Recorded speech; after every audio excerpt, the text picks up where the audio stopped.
छात्रों, welcome to my YouTube channel MSC Phulpura Vaishali में आप लोगों का स्वागत है। फिर से अभिनंदन करता हूँ। आज क्लास 9th की फिजिक्स पढ़ना है ताकि जो बच चुका था उसको हम लोग कंप्लीट कर लेते हैं। इसके बाद हम लोग छोटी छोटी बात पे चलेंगे। चलिए अकॉर्डिंग टू क्वेश्चन पे आते हैं, ठीक है। चलिए पहला क्वेश्चन था आपका, आज पढ़ना है पास्कल का नियम जानते हैं हम लोग। किसका नियम जानना है? पास्कल का नियम जानना है। किसका नियम जानना है? पास्कल का नियम हम लोग थोड़ा सा जान लेते हैं। इसके बाद हम लोग छोटी छोटी मुलाकात के साथ चलते रहेंगे। आइएगा, तो जानते हैं सबसे पहले पास्कल का नियम क्या होता है।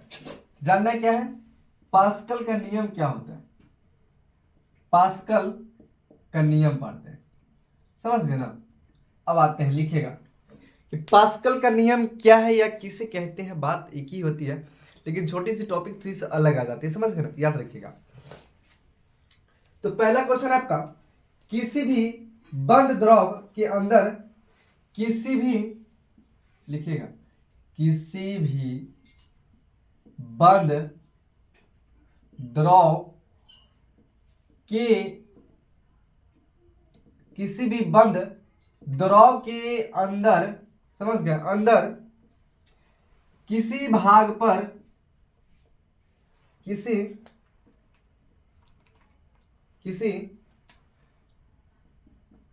भाग पर, किसी भाग पर आरोपित दाब, आरोपित दाब, आरोपित दाब द्रव के, द्रव के प्रत्येक भाग में, प्रत्येक भाग में, प्रत्येक भाग में समान रूप से,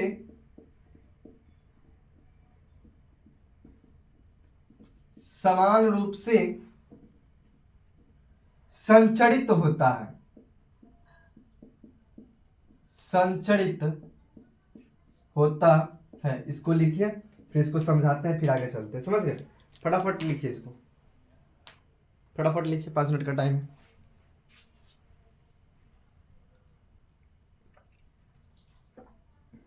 पाँच मिनट का टाइम, जल्दी लिखिए, फास्ट। जितने जल्दी कीजिएगा उतना बेटर रहेगा मेरे लिए, समझ गए ना। जितने जल्दी कीजिएगा।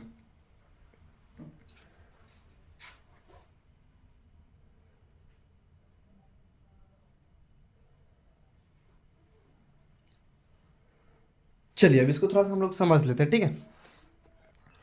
क्वेश्चन देखिएगा, कहता क्या जो देखिएगा, किसी बंद द्रव के अंदर, किसी भी कोई चीज बंद है ना, मान लीजिए कि ढक्कन बंद है, तो बंद है तो किसी भाग पर आरोपित दाब, यानी उस पर प्रेशर जब लगाते हैं ना, प्रेशर क्या लगाते हैं हम लोग प्रेशर लगाते हैं। दाब जो है ना, दाब का मतलब प्रेशर, आपको प्रेशर दे रहा है कि हाँ आपको ये काम करके देना है। अभी कई दिन में, 2 दिन में आप उनको काम करके पूरा दीजिए, नहीं तो आपको हम ड्यूटी से ऑन ड्यूटी कर देंगे। करने का मतलब क्या है कि आपको प्रेशर इतना देंगे ना कि आप ड्यूटी छोड़ दीजिएगा।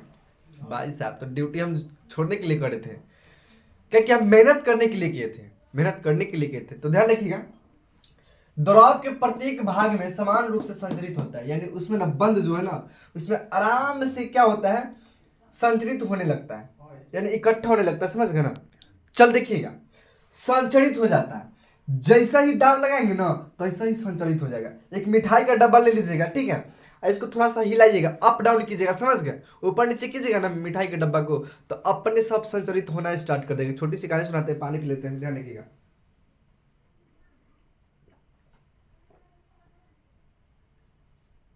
देखिएगा, हंसते हम अगर खुश नहीं, हंसते हम अगर खुश नहीं, जिंदगी जी रहे हैं पर सुकून नहीं, जिंदगी जी रहे हैं पर सुकून है ये नहीं, समझ गए ना। जिंदगी जी रहे हैं लेकिन खुशी नहीं, जिंदगी जी रहे हैं लेकिन खुशी नहीं, लेकिन सुकून जिंदगी में आता तो मजे थोड़ा कुछ और आ जाता था, समझ गए ना। मजे कुछ और था जिंदगी में। कहते हैं हंसते हैं पर खुश नहीं, हंसते हैं पर खुश नहीं, जिंदगी जी रहे हैं लेकिन सुकून नहीं, जिंदगी जी रहे हैं लेकिन सुकून नहीं, हंसते हैं लेकिन खुश नहीं, हंसते हैं लेकिन खुश नहीं, जिंदगी जी रहे हैं सुकून नहीं है। कहने का मतलब क्या, याद रखिए बेटा, जीवन में कह देते हैं, याद रखिएगा, जीवन जीने के लिए ना कि हैप्पी लाइफ होना इंपॉर्टेंट है जीवन में। जीवन में हर खुशी गम होती है ना, तो बेटा लगता है कि जीवन में टूट चुके हैं, हार्ट इज ब्रोकन हो जाता है। बट पता चलता है कि नहीं हम वहीं पे थे, लेकिन वहीं पे तो है। लेकिन आज मुझे क्या पता चला है कि नहीं तुमने मेरे साथ क्या किया, कुछ नहीं किया।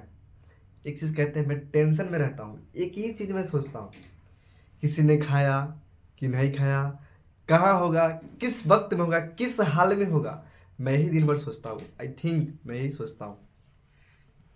लेकिन आज तक हमसे मेरा दिल का बात ना कोई पूछा है, ना पूछेगा, ना कोई पूछने वाला होगा। अपन लाइफ तो जैसन तैसन, अपन लाइफ तो जैसन तैसन, अपन जिलो जैसे तैसे मन है तो। लेकिन दूसरा के परवाह से क्या तुमको जरूरत है भाई, कोनो जरूरत तुमको नहीं लाइफ में। समझ गए ना। कहानी तो बहुत सारी है, लेकिन क्वेश्चन पे आते हैं, आगे चलते हैं, ध्यान रखिएगा। अब पास्कल का नियम तो हो गया, अब आते हैं हम लोग दूसरे क्वेश्चन पे आते हैं। समझ गए ना। दूसरे क्वेश्चन से हम लोग बतिया करते हैं। दूसरा क्वेश्चन क्या है आपका, ध्यान रखिएगा। दूसरा क्वेश्चन है आपका, अब आ गया आपका, अब पढ़ लेते हैं हम लोग आर्किमिडीज के सिद्धांत। यहीं पे आज छोड़ देंगे, क्यों, ऐसे ही छोड़ देंगे। आर्किमिडीज के सिद्धांत जानते हैं, आर्किमिडीज,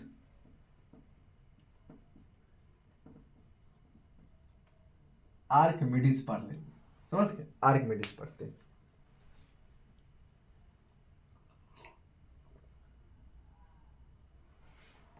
एक छोटी सी और मैं कहानी सुनाता हूं।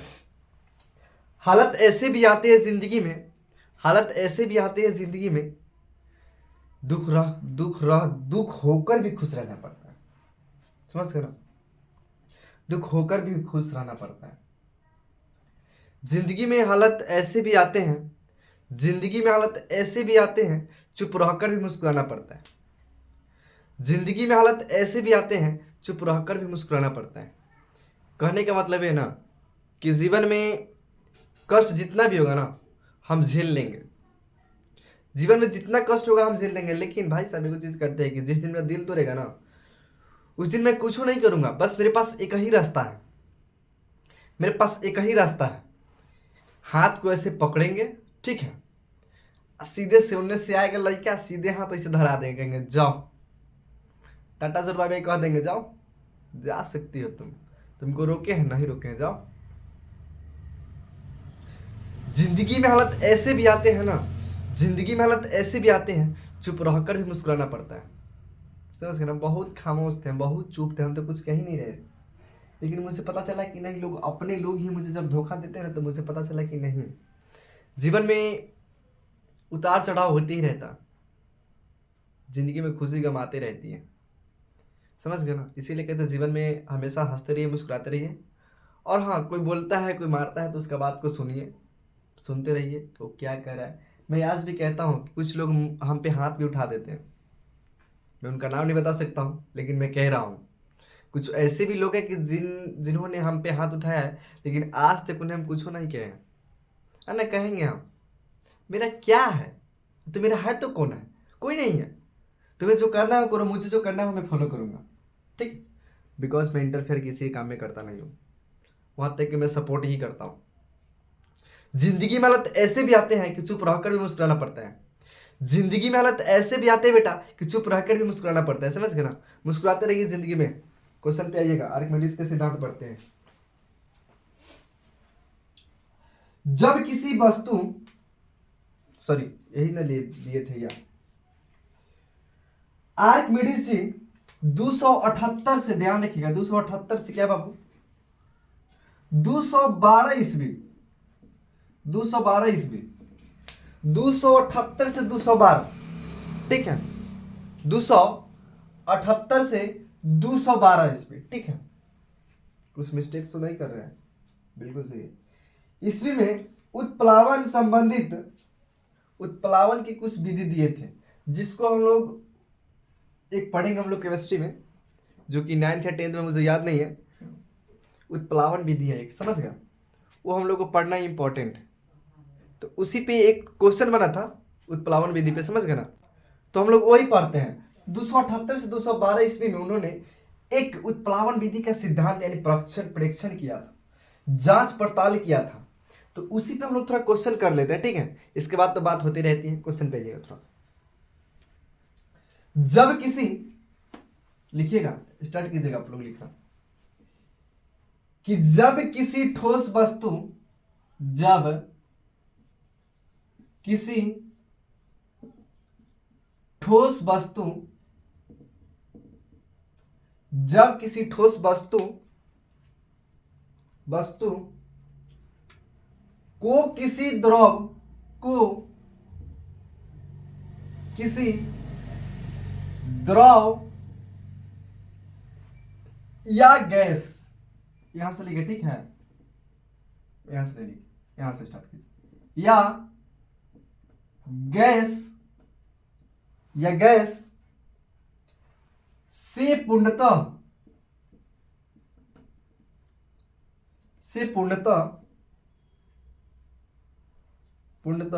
या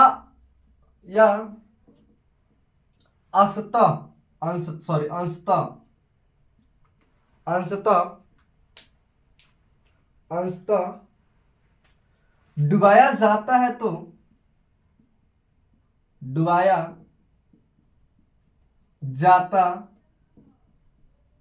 तो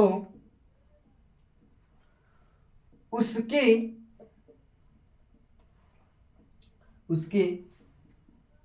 भार में एक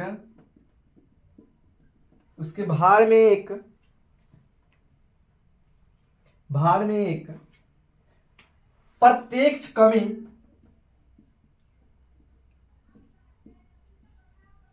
कमी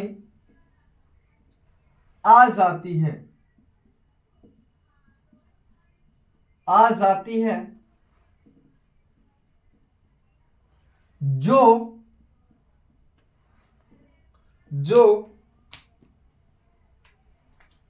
जो ठोस वस्तु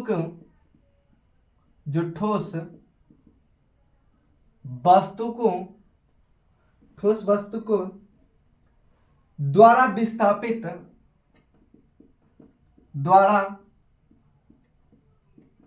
विस्थापित किए गए द्रव या गैस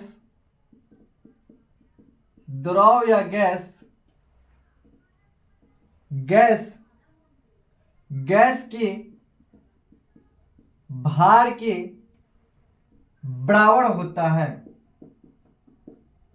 बराबर होता है। इसको लिखिए, इसको समझाते इसमें बहुत टाइम लगेगा, थोड़ा सा समझाने में, जल्दी कीजिए इसको, फास्ट थोड़ा सा आप लोग, बहुत जल्दी कीजिए।